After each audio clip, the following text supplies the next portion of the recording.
본문을 통해서 생명의 통로가 되라 라는 제목으로 말씀의 은혜를 같이 나누겠습니다.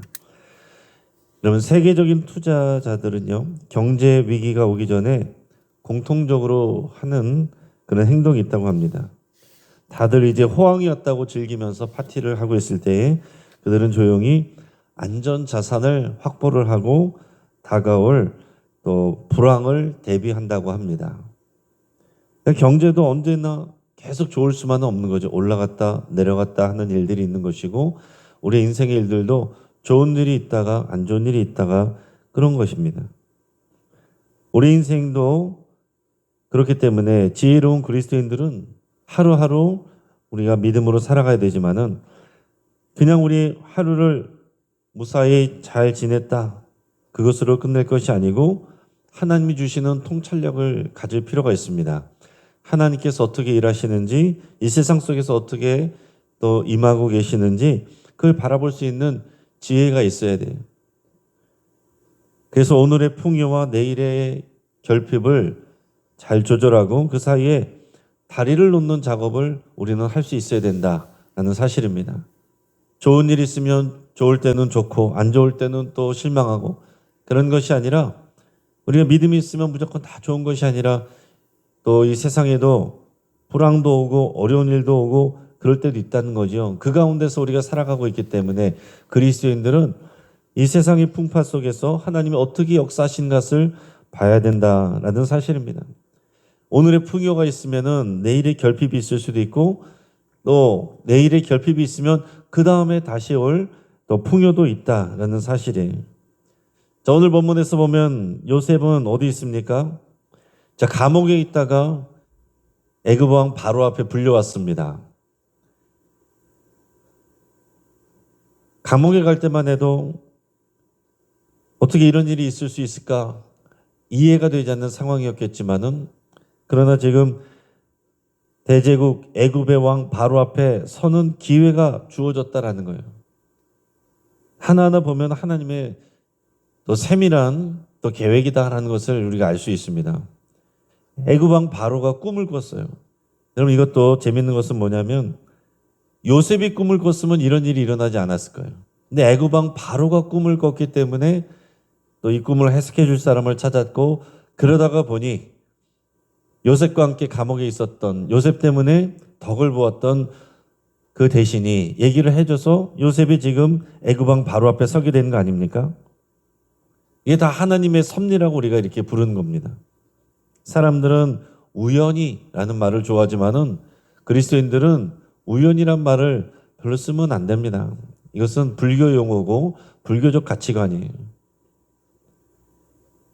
하나님의 섭리, 하나님의 인도하심, 하나님의 통치, 우리는 그런 말들을 자꾸 써야 됩니다. 그게 우리의 가치관이 되고 우리의 세계관이 되는 거예요. 그래야 우리가 어떤 말을 쓰고 어떤 가치관과 또 세계관을 갖고 있느냐에 따라서 우리가 세계를 보는 눈이 다르고 우리 삶을 해석하는 게 달라지는 것입니다. 자, 요셉은 그래서 이 애굽 왕 바로가 꾼 꿈, 그 안에 담겨 있는 하나님의 계획, 하나님의 거대한 시간표를 해석을 해줘요.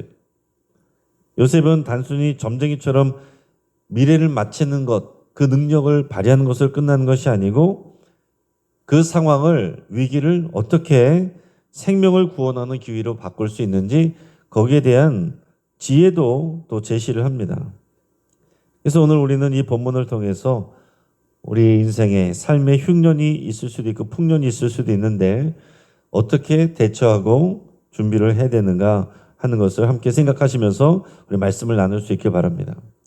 오늘 본문을 통해서 우리에게 말씀하시는 것은 뭡니까?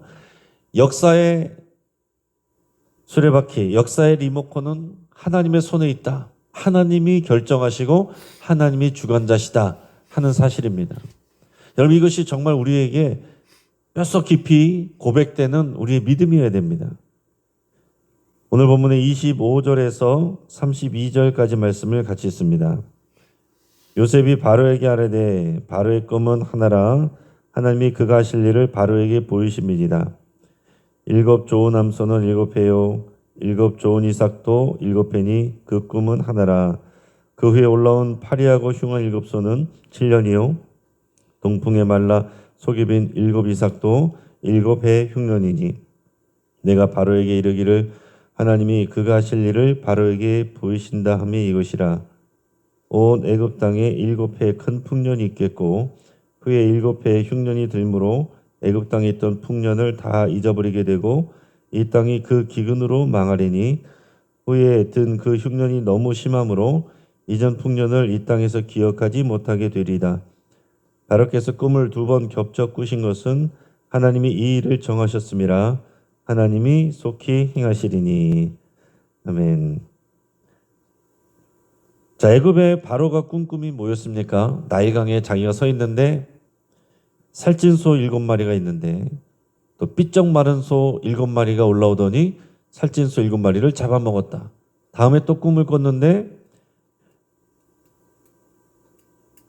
7 이삭, 무성하고 충실한 7 이삭이 한 줄기에서 나오는 것을 봤는데 그 다음에는 가늘고 동풍에 마른 7 이삭이 나와서 가늘고 동풍에 마른 이삭이 풍성한 이삭을 잡아먹었다.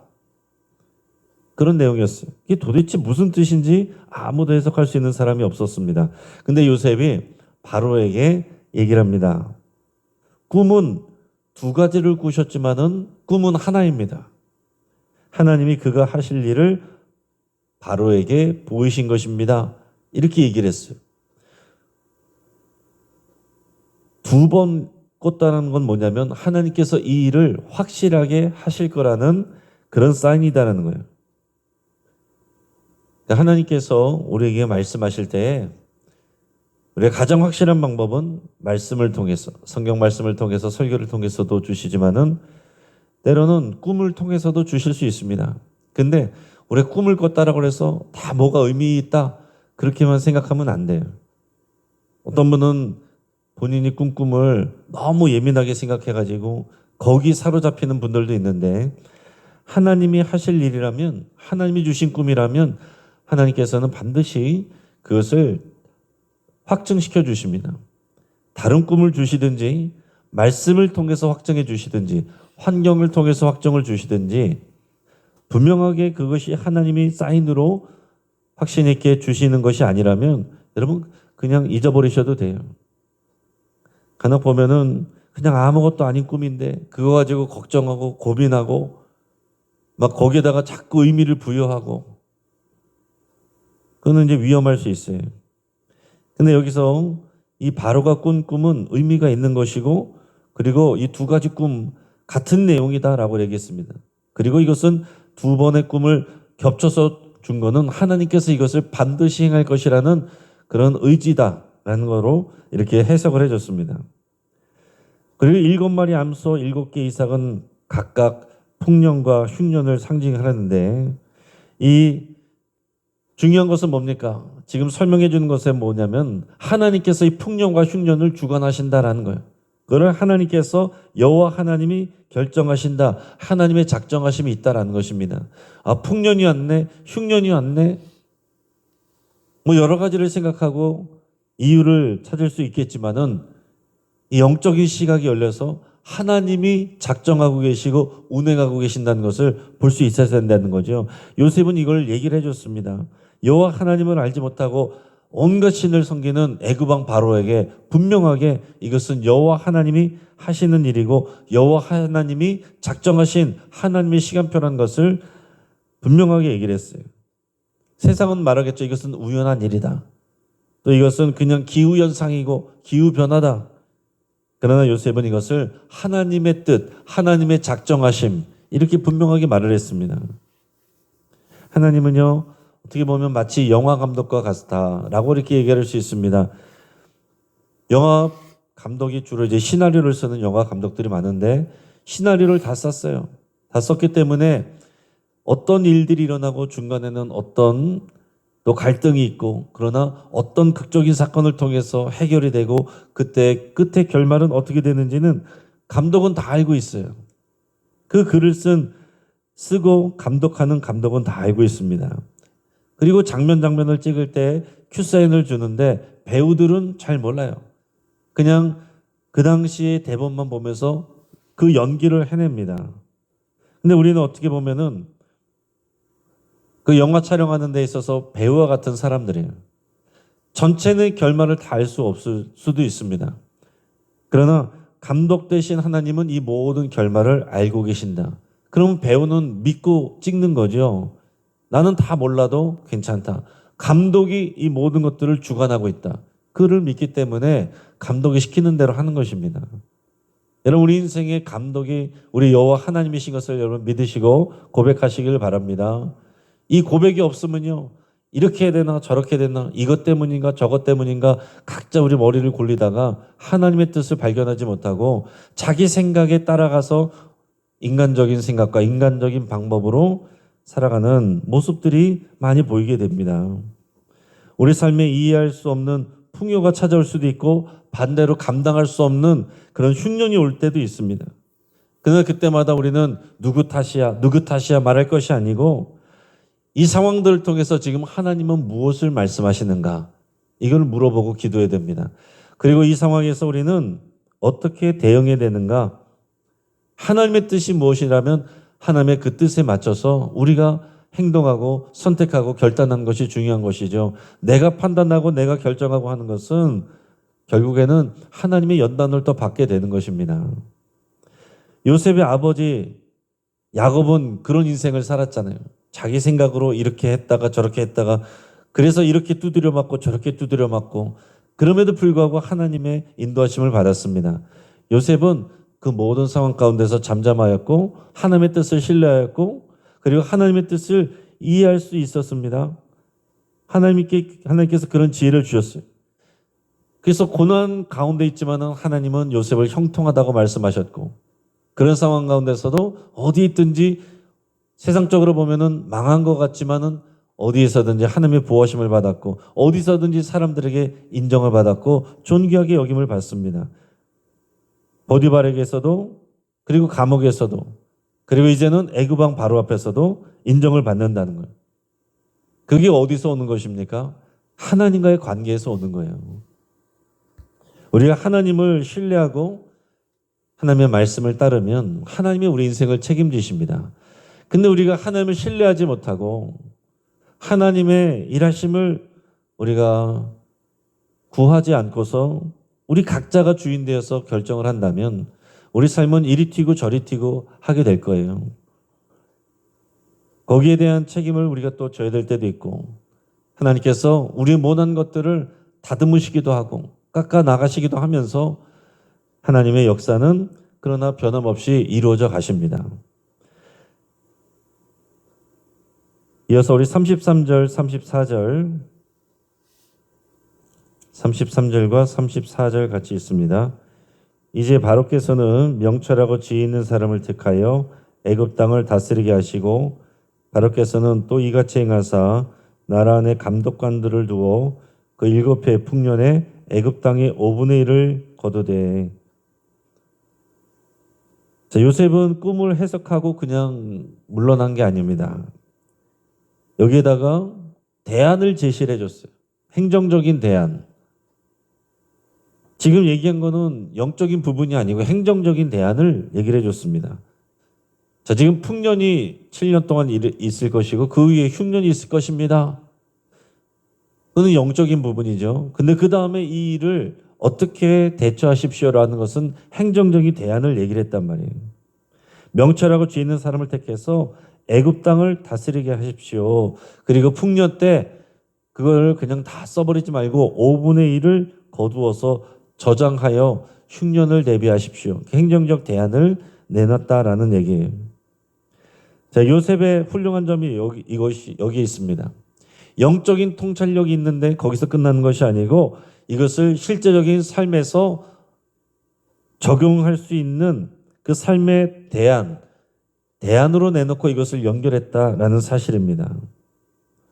어떤 분들은요, 기도는 하는데 삶에서 실천이 없는 분들이 있어요. 어떤 사람들은 방법을 찾아내려고 이리 뛰고 저리 뛰는데 기도는 안 하는 사람이 있어요. 같이 있어야 된다는 얘기예요. 기도하면서 하나님의 뜻을 묻고 그 다음에는 거기에 맞는 행동을 하는 게 필요하다. 대안을 제시하는 게 필요하다는 얘기죠. 창고를 짓고 세금을 거두고 물자를 관리하는 이런 대안, 이게 요셉의 실력입니다. 자, 노아 때도 보면 그렇지 않습니까? 비가 올 것을 노아가 알았어요.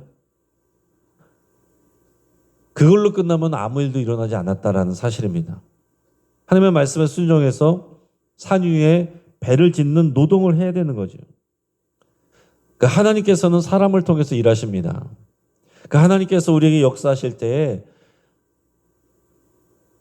우리가 할 수 없는 것들을 하나님이 하시는 것들이 있죠. 그런데 우리를 통해서 하시려는 것들이 대부분이고 많다라는 사실입니다. 그러면 우리는 기도하고 가만히 있을 것이 아니고 거기에 맞는 결단을 하고 행동을 하고 실천을 해야 된다는 사실입니다. 많은 그리스도인들이 이 두 가지를 따로 구별해서 연결하지 못하는 경우들이 있어요. 영적인 것과 세상적인 것을 분리를 합니다. 교회에서는 영적인 모습으로, 세상에서는 세상적인 모습으로 살아가요. 아무런 능력이 없어요. 그리스도인들에게 능력이 나타나지 않습니다. 이 영적인 영역과 또 실제적인 영역이 우리에게는 연결이 돼야 돼요. 우리는 그런 다리를 놓는 사람이 돼야 됩니다. 진정한 영성은 우리 각자가 종사하는 분야 속에서 하나님의 영적인 것들을 풀어내는 사람이에요. 여기서 여러분들이 직장을 다니는 분들도 있고, 가정에서 살림을 하는 분들도 있고, 공부하는 사람도 있고, 경제활동을 하는 사람도 있습니다. 장사하는 사람도 있습니다.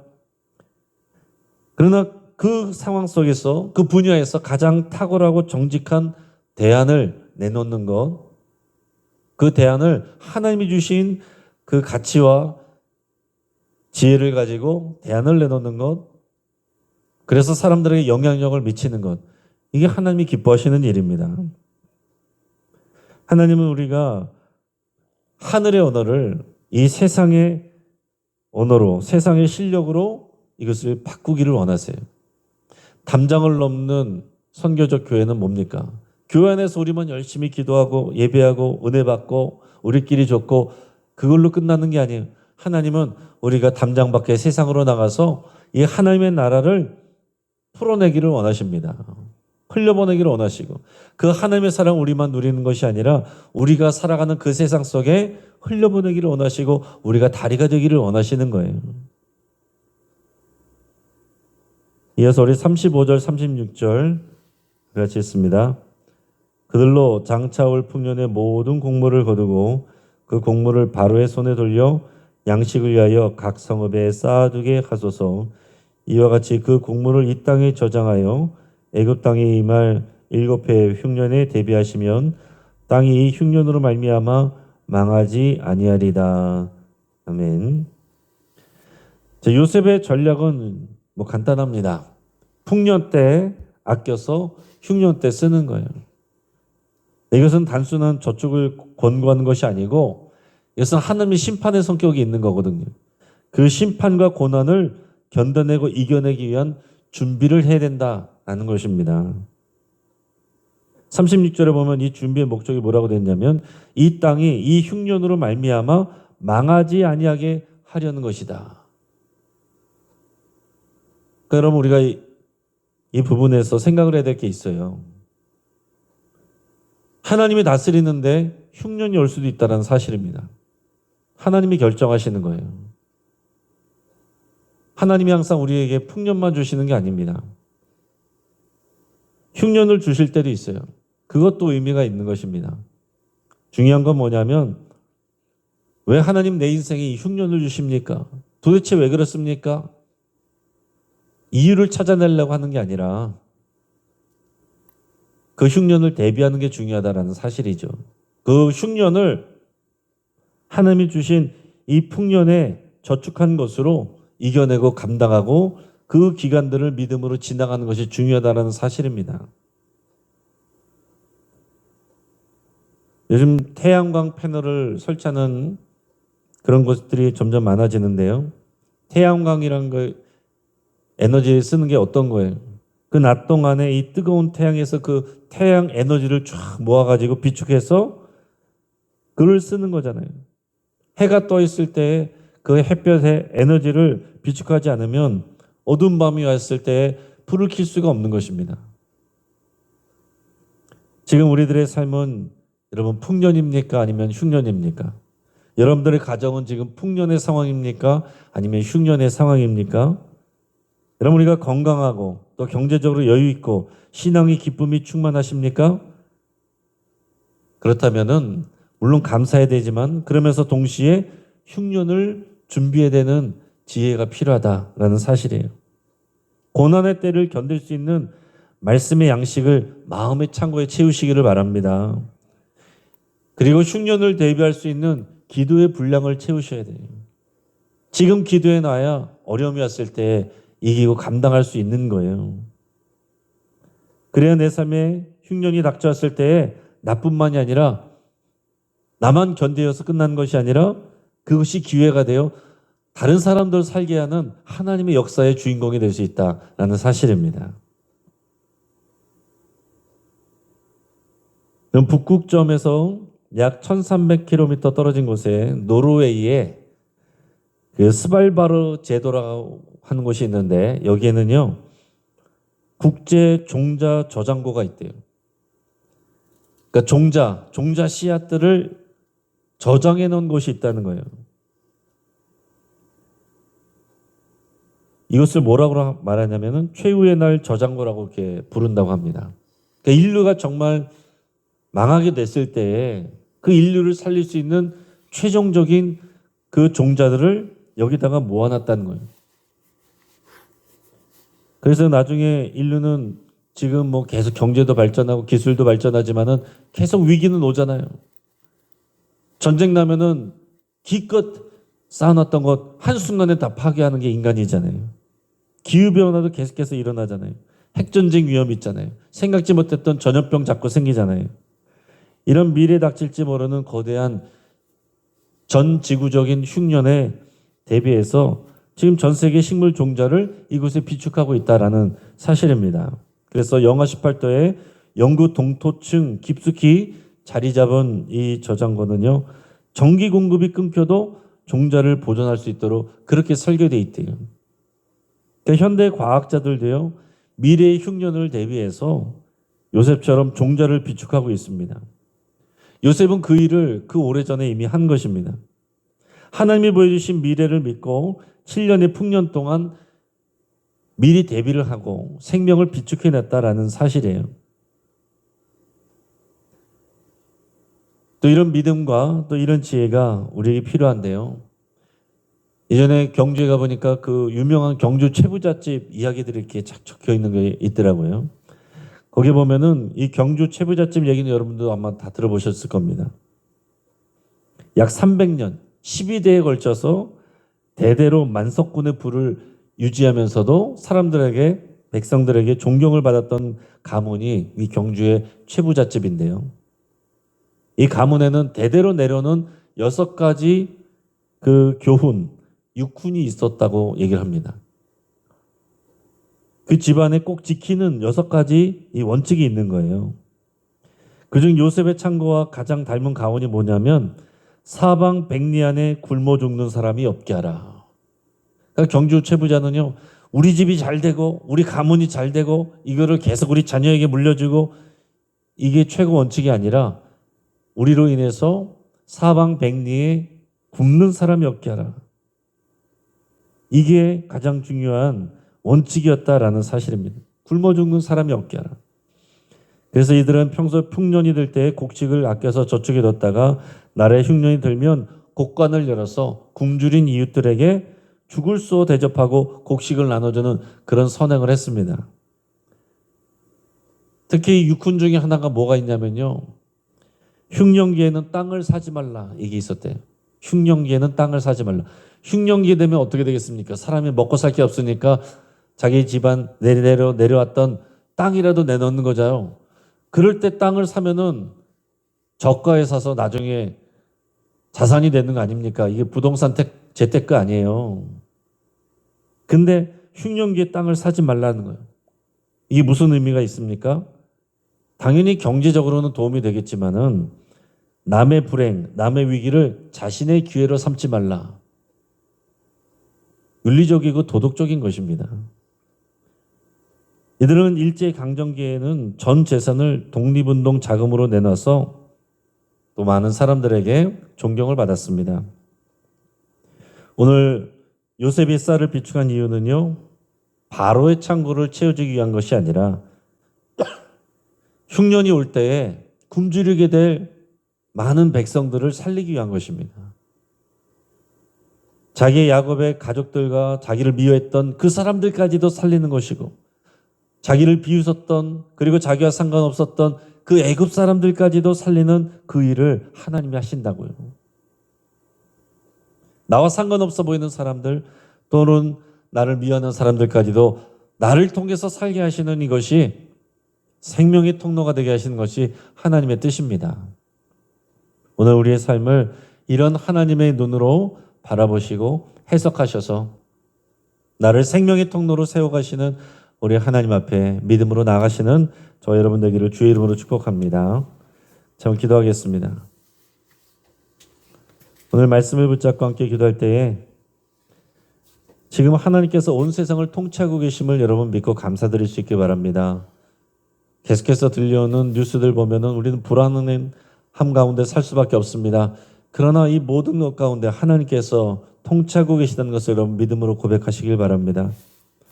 그래서 우리의 모든 염려와 불안을 주님께 맡긴다고 그렇게 여러분 기도하셔야 됩니다. 하나님이 통치자라고 고백하고서는 염려와 불안을 여전히 내 손에 붙잡고 있다면 그건 믿음이 아니죠.